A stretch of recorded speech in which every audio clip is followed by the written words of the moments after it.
भगवान विष्णु के परम भक्त शेषनाग जी की रहस्य आइए सुनते हैं। शेष सहस्त्र शीश जग कारण, जो अवतरेउ भूमि भय टारन।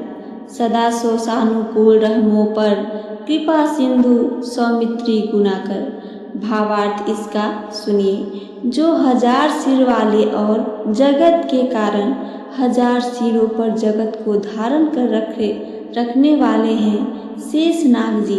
उन्होंने पृथ्वी का भय दूर करने के लिए अवतार लिया है।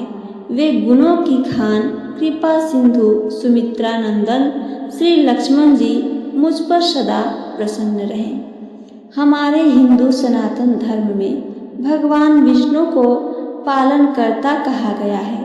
जगत के पालनकर्ता भगवान विष्णु के 2 रूप कहे गए हैं। एक तो उनका सहज एवं सरल स्वभाव है तथा अपने दूसरे रूप में भगवान विष्णु काल स्वरूप शेषनाग के ऊपर बैठे हैं। भगवान विष्णु का यह स्वरूप थोड़ा भयावह है अवश्य ही, परंतु भगवान विष्णु की लीलाएं अपरंपार है। भगवान विष्णु अनेक शक्तिशाली शक्तियों के स्वामी हैं। उनके इन्हीं में से एक अत्यधिक शक्तिशाली शक्ति है शेषनाग। आज हम आपको शेषनाग और नागों से जुड़े अनेक ऐसे रहस्यों के बारे में बताने जा रहे हैं जो शायद ही आपने पहले किसी से सुना होगा। नागराज अनंत को ही शेषनाग कहा गया है। शेषनाग भगवान विष्णु को अत्यंत ही प्रिय हैं तथा उन्हें उनका भगवत स्वरूप भी कहा जाता है। प्रलय काल के दौरान जब नई सृष्टि का निर्माण होता है तो उसमें जो शेष अवक्त शेष रह जाते हैं, हिंदू धर्मकोश के अनुसार वे उसी के प्रतीक माने गए हैं। भविष्य पुराण में इनका वर्णन 1000 फन वाले सर्प के रूप में किया गया है।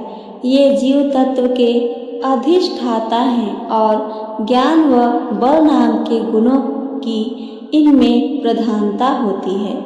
इनका आवास पाताल लोक के मूल में माना गया है।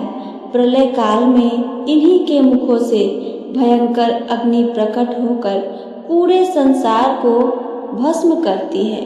ये भगवान विष्णु के पलंग के रूप में क्षीर सागर में रहते हैं और अपने 1000 मुखों से भगवान का गुणानुवाद करते रहते हैं।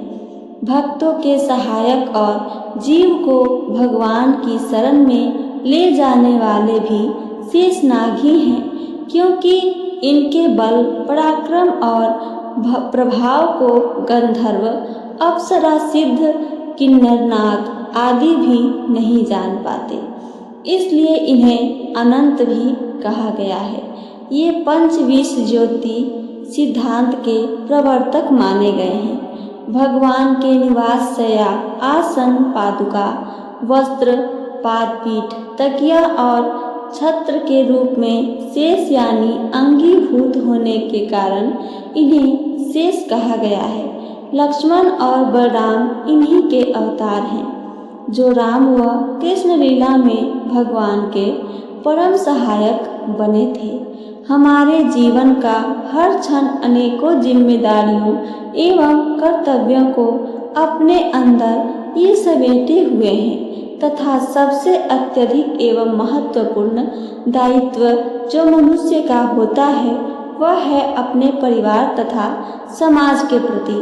वह एक वास्तविकता यह भी है कि इन जिम्मेदारियों को पूरा करने में हमें अनेकों परेशानियों का सामना करना पड़ता है और शेषनाग रूपी परेशानियों को अपने कैद में कर भगवान संपूर्ण समाज को यही संदेश देना चाहते हैं कि चाहे परिस्थितियां कैसी भी क्यों न हो, परंतु हमें सदैव अपने परेशानियों को वश में कर सरल एवं प्रसन्न रहना चाहिए।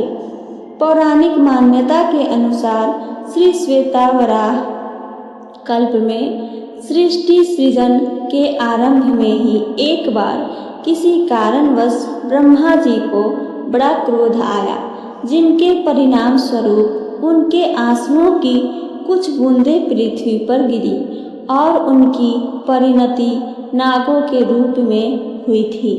इन नागों में प्रमुख रूप से अनंत, कुलिक, वासुकी, तक्षक, काक्रूटम, महापद्य, पद्यम, शंखपाल है।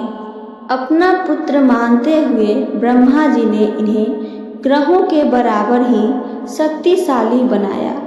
इनमें अनंत नाग सूर्य के, वासुकी चंद्रमा के, तक्षक मंगल के, कर्कोटक बुध के, पद्म बृहस्पति के, महापद्म शुक्र के, कुलिक और शंखपाल शनि के ग्रह के रूप में हैं। ये सभी नाग भी सृष्टि संचालन में ग्रहों के समान ही भूमिका निभाते हैं। इनसे गणेश और रुद्र यज्ञोपवीत के रूप में, महादेव श्रृंगार के रूप में तथा विष्णु जी शैया के रूप में सेवा लेते हैं। ये शेषनाग रूप में स्वयं पृथ्वी को अपने फन पर धारण करते हैं। वैदिक ज्योतिष में राहु को काल और केतु को सर्प माना गया है। अतः नागों की पूजा करने से मनुष्य की जन्म कुंडली में राहु केतु जन्य सभी दोष को शांत किया जाता है। इनकी पूजा से काल सर्प दोष और विषधारी जीवों को दंश का भय नहीं रहता। परिवार में वंश वृद्धि, सुख शांति के लिए नए घर का निर्माण करते समय नींव में चांदी का बना नाग नागिन का जोड़ा रखा जाता है। तो ये थी मेरी आज की कथा और इससे जुड़ी जानकारियाँ। मेरी कथा और जानकारी आप सबको पसंद आती है तो चैनल को सब्सक्राइब करके अपना लाइक ज़रूर करें। साथ साथ एक प्यारा सा कमेंट करके हमें ज़रूर बताइए मेरी कहानी कैसी लगती है आप सबको। सुनने के लिए धन्यवाद दोस्तों। जय श्री कृष्णा, जय श्री हरि।